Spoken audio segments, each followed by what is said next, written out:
What's going on, everybody? Welcome to another episode of Off the Couch Boxing. I'm your host, Reckless Rex Ruger. That, of course, is the Alexis Arguello puppet. We are back with another banger of an episode. You all know how we get down here. The most amazing and real boxing conversations anywhere on planet Earth. Legends, luminaries, world champions, and fighters on the come up, all coming here to chop it up with your boy, Reckless Rex. And today is no different. Got ourselves another great episode with a returning guest, a guy that I love having on here, love hearing his views on the fight game and the big news that's happening in his own personal career right now, as he has just captured himself a title, which I'm sure he will be excited and ready to chop it up about. So before he gets in here, let me first go into the obligatory promotional mode. Make sure to follow Off the Couch Boxing on Facebook. You'll get updates on new episodes, when they're dropping, who will be on them, and any other big pertinent boxing news. If it's popping off in the fight game, I will put it up there and keep you guys in the loop. And of course, if you're here on this channel right now, make sure to like, make sure to subscribe, make sure to smash that notification bell to stay tapped in. You know what we do here and how we do it. Go look at the playlist. The proof is in the pudding. I just wanted to say that term today because I don't know. I just wanted to say it. And of course, you know firsthand that if I am here reaching out to my guests, that of course, that won't be edited out. You know that, folks. I know that. We don't edit nothing here. Why? Because we keep it raw, real, and unfiltered. My guest is here. Let's get down to it and chop it up with the man. I'm excited, man. Let's get down to it. And there he is. What's up, man? There he is. There he is. What's going on, my brother? Oh, lost you, man. Hey, man. So first of all, man, congratulations are in order, right? Appreciate it, brother. Yes, sir.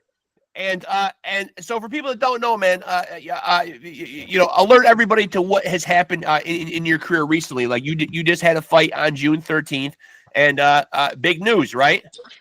Yeah, you know, I captured a little regional belt. It's a WBA NABA title.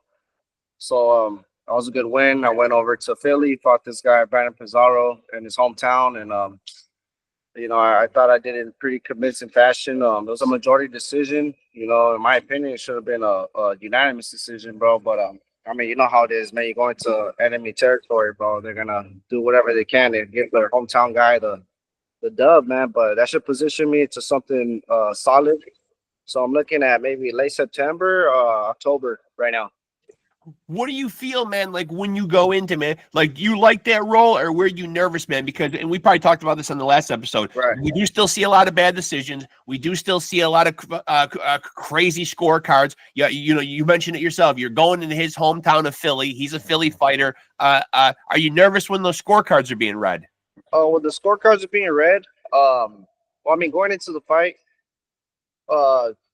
yeah, I'm kind of used to that. You know, kind of used to that. I've been in the bad end of a lot of decisions. So, you know, when the scorecards are being read, you know, the first this judge ruled it a draw. So I knew that was BS. But you know, I was fighting on overtime boxing. So I'm like, yeah, maybe they're gonna try to make it go one more round. Yeah. So I was kind of excited because I'm like, I never been through that. You know, I never gone 11 rounds. Right. Like, all right, let's do it. Let's you know, the gloves are already laced up. I'm like, I know this guy didn't have anything left in the tank. So I'm like, but I knew for a fact that they weren't gonna rob me, but I knew there was a slight chance, but nah, I was not nervous. And so how would you assess your own performance if you could critique it, give yourself a grade, or you know, how did you view how you did that night? You know, I thought I did what I had to do. You know, if I give myself a grade, like I don't really do that, but you know, I follow my game plan to a T. You know, what my trainer said, go out there and do every single round. That type of fighter, I try to go out there and do what my coach says. You know, I just won't. You know, so yeah, I knew I had to put the pressure on him because he was pretty slick. He was pretty slick. He had a good jab. He went to the body pretty good too. You know, he was tricky. He was a little tricky guy, but no, I followed my game plan to the T, and he couldn't take the pressure. And watching the guy like tape on him, I knew that he didn't have the heart to go the full distance fighting. You know, if you watch the fight, you know, you notice that this guy is backtracking the whole time, and didn't really want to engage a lot. But so I did what I had to do with what was given to me. So I mean, I had to adjust in there.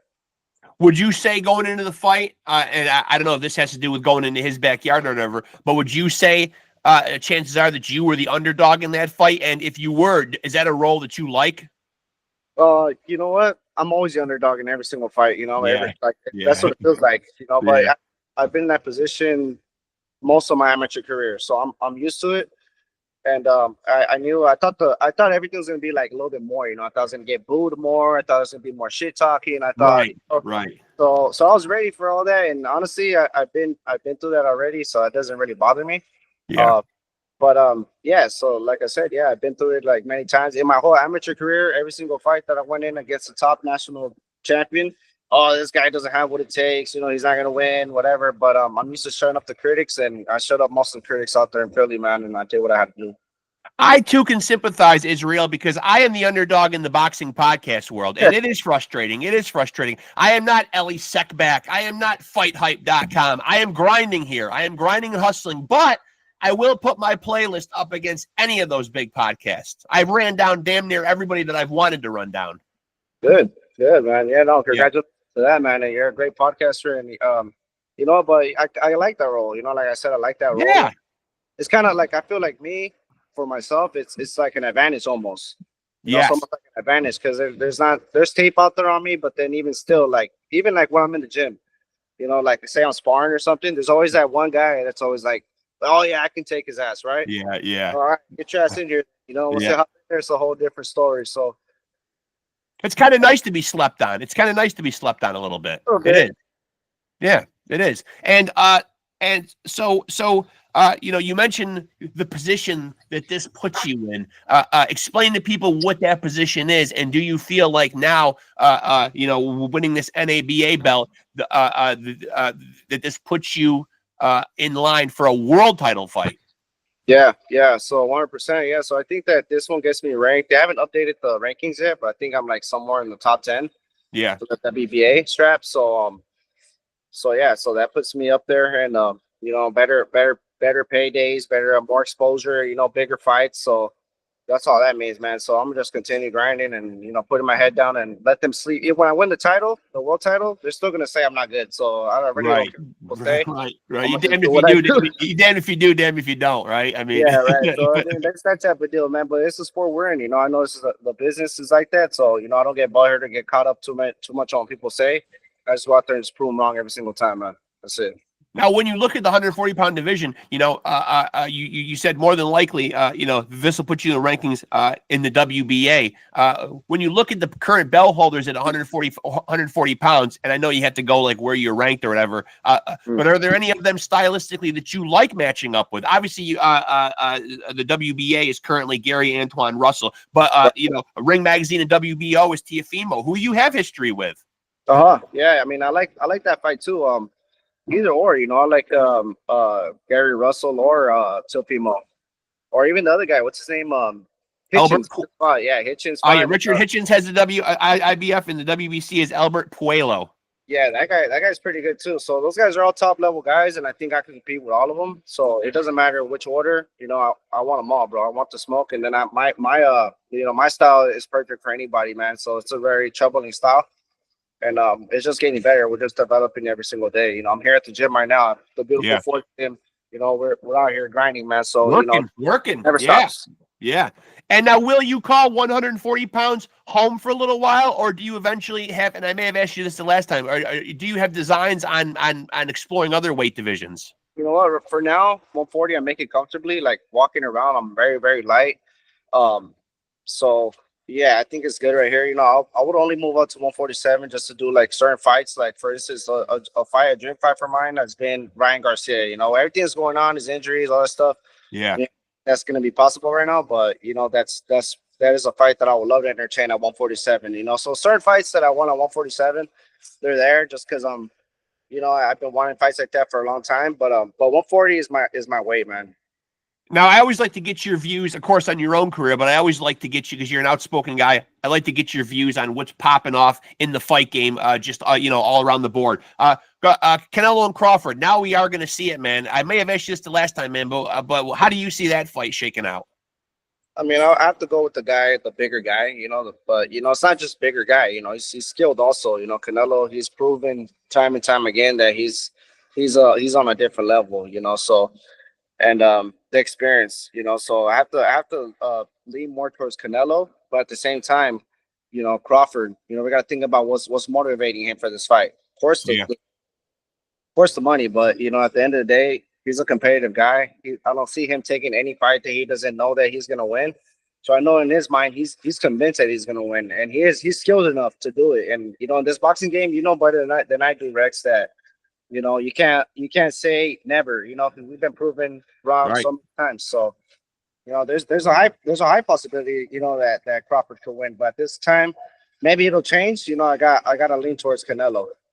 What do you think about when Turkey Al-Sheikh, certainly he's done good things for boxing, but what do you think about like when he makes these comments about doesn't want to see any more guys in the ring running? You know what I mean? Which is obviously not a strategy that boxing fans always want to see, but yet it is a strategy. It is about hitting and not getting hit. You can't really sign guys and tell them what they can do when they go in the ring. I know he's adding like a knockout clause. He wants to see guys really get in there and mix it up a little bit. But I mean, it seems a little crazy though to tell guys, like what style that they have to fight. I mean, as far as the knockout clause goes, I'm not too sure about that, but I do have to agree that the Tom and Jerry comment, the running stuff. Okay, I get it. You're giving these guys a boatload of money. Right. Devin. I'm gonna say it again. I said this on an interview yesterday. Devin Haney. I sparred him in March, I think. And he came in pretty aggressive, like he didn't know who I was. Or anything. So he kind of came in kind of aggressive, and I countered his ass pretty good. He got a little wobbly, and after that, just all the way running around the ring, He didn't want to engage. So I think that and then when I watched the fight of him versus Ramirez, it was the same. In my head after the sparring, I'm like, okay, these guys are smart. They're working on defense. Like they're smart. They don't want to risk. You don't want to risk getting hit right now, so they're just working on leg movement. Right. Then I watched the Ramirez fight. I'm like, dude, this is the same type of deal. Right. You're paying so much money, for these type of performances, man. And nah, man, you know what? I think it kind of does have it's paying so much money for these exciting fights, and it's like, fighters like myself, every single fight I bring it, man, and I get good reactions from the crowd and from the promoters and matchmakers. So I kind of agree, but maybe they should take a page off of the OTX promotion that they add incentives in there, like a knockout incentive. You get the money round, the first round you get a bonus. Maybe that'll motivate fighters to get in there and fight. But there's a difference between running and boxing. Like there's a difference between taking the right spacing, getting in and out, and attacking. Rather than just running around the ring, putting your hands in your pocket the whole time. Do you buy into the theory that some people said that because of what happened in the Ryan Garcia fight, that Devin Haney, and you can elaborate on this more being a fighter, could be suffering from PTSD? Do you believe that that's like a theory that you can get your ass handed to you so bad that it affects you going forward? Oh yeah. And during our sparring session, saying that during our sparring session, maybe there is some of that going on. I believe that's what's going on. How would you describe, your style to people that don't, that don't know Israel Mercado at this point? Like, obviously, guys get labeled knockout artists, boxer punchers, technical boxers, tactical guys. You know what I mean? If people don't know what you do, what would you tell them to expect if they were to watch an Israel Mercado fight? My style is tiger style. Yeah. I do it all, man. I could come forward. Fighters say this all the time. I could do it. I could box. No, man. My style is unconventional style, and I can adjust. I can adjust. So I'm very just because sometimes people see me get aggressive with certain guys, they think that I'm just a reckless fighter. Well, no, man. You know what it is? If I don't see an opening, I'm gonna create an opening. Right. I'm not just throw my hands in my pockets, just waiting and lose a round just based off of I'm not gonna get puzzled in there. I'm gonna look for a solution. So I'm gonna say Tiger style, and you know, I'm a very cerebral fighter, man. You know, I'm not right there just gonna wait for you to. I'm not gonna go let a couple rounds pass by and just get hit and not try to find a solution. You know, so Do you maybe. feel like you know? Do you feel are you able to? Are you able to avoid kind of getting sucked into like when you're leading up to a fight? Obviously now we see it a lot on the internet, but we see it at weigh-ins, we see it at press conferences, a lot of trash talk. You know, sometimes it ramps guys up and helps amp them up for a fight. Are you somebody that likes to engage in this, or can you be baited into making a fight personal, or do you just look at it as just a job and just business? Well, I mean, at this point, you know, like at this point in my career, like just finally now, I'm getting the interviews. I'm getting after the fight. They're putting a microphone in my face now. Yeah, feels good. Yeah, yeah. Well, now you can actually say stuff. You know, so now you can voice things out there. But now with all this social media stuff, you know, it's rampant now. Um, yeah, you know, like it can bother you, but I try. You know, like people make comments like, "Oh, have you seen the odds, the betting odds?" Or Yeah, yeah. guy, that GPT, the AI say you're gonna lose. I'm like, I don't give a fuck what the robot says. You know, like where's that? You Yeah, know, like don't take your betting advice, kids out there. Don't take your betting yeah, advice from Chat GPT. especially against me. Yeah, So yes, and then I heard the guy that I was fighting is like, oh, that the odds were like somewhat this even, and the guy's like, oh, um, that's disrespectful or something. I'm like, dude, I don't care what the fuck you say. You know, in the ring is only gonna be me and you, man. So right. you know, so I don't really let that get to me, you know, or you know, it hasn't really been a trash talking guy like that's gonna overdo it like that either. So you know, we'll see when it happens, you know, but I doubt it. You know, I doubt it because um, I'm not that type of person that's gonna go back and forth with you, you know, and I'm not gonna allow myself to get disrespected either. So I'm pretty sure that once that happens, I'll be able to handle it pretty easily. Where do you feel like you are, man, in terms of like you're 30 years old right now? Where do you feel like you are in terms of like your prime? Because you're 30, but you don't have a lot of wear and tear and a lot of fights under your belt. So you probably feel pretty good physically. Like, you know, there used to be so much made about a guy's prime was always when their body was young and fresh. But then when you get older, you start to figure out some shit to it. And that makes you dangerous as well. You know what I mean? Like when you're a little more seasoned, when you're a little more mature, where do you feel like you're sitting at 30 years old in terms of your own, you know, prime? It's prime time right now, baby. It's prime. Right, you're in it. You're in it. It's prime time, and you know, in terms of my body, how it's matured, and you know, just like technique wise, you know, everything that we practice in the gym, you know, I'm able to apply it in real time, real life, and also too, what big factor is that I'm sorry about that. What I'm sorry. plays a factor is that I haven't these guys, they're 20 years old, they're in their early 20s. I'm finding Yeah. these guys, I'm working them. I'm Yeah. not working. You know, they're gas with their hands up on the ropes in the corner, and I'm like peeking over there. I'm like, I'm good to go. Yeah. I Yeah. can go more rounds here. So, you know, I had to have a different level of intensity, and these guys are not used to. And so I think that plays a big factor. So this is prime time right now. Now, boxing fans, you know, certainly are probably aware. Maybe the casual ones, maybe not so much, man. But you are related to Tito Mercado, Ernesto Mercado. He is around the same weight as you. Could there ever be a fight, or would you guys never go there? Because we heard, because obviously we've heard that question posted, like Keyshawn and Shakur, who have a close relationship, not family, but very close or whatever. Oh, there's no comparison there. She's and Shakur are not related. So that's just weak, you know. That's just Yeah. weak. Yeah. But you know, I'm just gonna leave that out there, and but there's no possible fight between us. That'll be silly, you know. It's familia, right? It's familia. Yeah, you know, we could do trash that. talk, trash talk some shit, whatever, you know. See where that goes, you know. But hey, you never know. Maybe there's a fight later on down the line. Have you ever sparred with Tito though? Of course. Yeah. Yeah, man. It's That's great gotta work. be fun. But that's gotta be fun though. High level stuff, man. High level stuff, man. And you know what? Right now, that's my favorite fighter in boxing. Yeah. You know, Mercados are taking over, man. I think we're both gonna have a title at 140 and probably make history, bro. So that'd be nice. Yeah, that'd be nice. And so now you've already fought is it been 2 or 3 times in 2025 so far? Three times. 3 times. And so if you had your way, we're about halfway through the year right now. How many more times would you like to fight in 2025? Oh, just one more. Just one more One time. more? Yeah. Yeah, one more time. You know, I've done 2 8-rounders and I did my first 10-rounder. So yeah, I think that should be solid. And so realistically, the chances of a world title fight probably more apt to happen in 2026. That's what it seems like. You know, I would love it for that. I mean, yeah, we're already at the end of 2025. You're just blown by, man. I've just been in training camp this whole time. That it's just like, whoa, I can't believe it's almost over. But yeah, 2026, and so I think like within a year and a half. That's my goal. So we'll see. What do you think about the?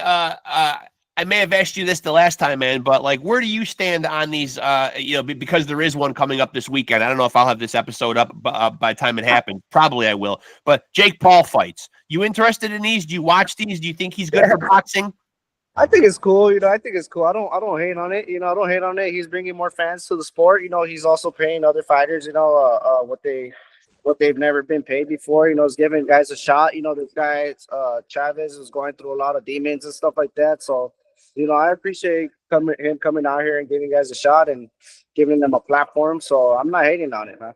Will Julio Cesar Chavez have any success, and how will he look? You think against Jake Paul? He has experience, from what I've seen his training videos. You can't really like judge stuff off of training because it could be at the end of his training, whatever. But just based off his consistency, I don't think it's gonna go too well for him. No, you don't think it's gonna go well for him. No. No. No. He does look a little rusty. Paul's a legit fighter to me, man. He's a legit boxer. I respect him as a legit boxer, and I think that I think he should go away with the win, man. Hopefully, he doesn't knock the guy out too bad, but I think he'll do good. Do you realistically think, even though you're saying that you see him as a fighter, do you think you'll ever see a world title around Jake Paul's waist? Is he that good? Money talks, bullshit walks, bro. Yeah, that's true. That's true. So we'll see about that. Yeah, that's true, man. You could probably buy one nowadays, right? Hey, man, I think the guy that I fought last bought it, man, because he didn't look like no champion against me. Yeah. Now, when do you think you'll fight again? Do you have do you have a date for that next fight, or an opponent in mind, or anything in the works? I know you just came off a fight 11 days ago, but.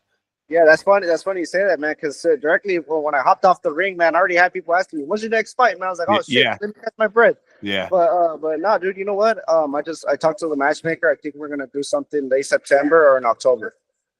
Okay. Yeah. And do you have any idea where? Like, do you like? I'm sure you being a California guy, you'd love to have some more, in your neck of the woods and not be going across the country. I mean, you feel like when you get a win like this, that now like this, this should warrant you having a fight in now your own backyard. Yeah, I think so. I think that would be a good idea. Especially with all the support I'm getting right now. That would be a great idea, but it doesn't matter where I go, man. I could go to, I think they said either Texas or San Diego. So either or, I'm fine with it. I just want, if I get flown out somewhere to like across the country or something, I just want to go out there with a little bit more time. Because this time around we did a red-eye flight, man, and I was like literally up for like 2 days straight. I couldn't adjust to the weather. I mean, and I was in that. It felt like I went to Vegas, partied all night, drove back to California. Yeah. And got in the ring, So I'm like, nah, I wasn't really feeling that. But yeah, it doesn't matter where, I just want to have the proper time to get over there and adjust myself and, figure everything out.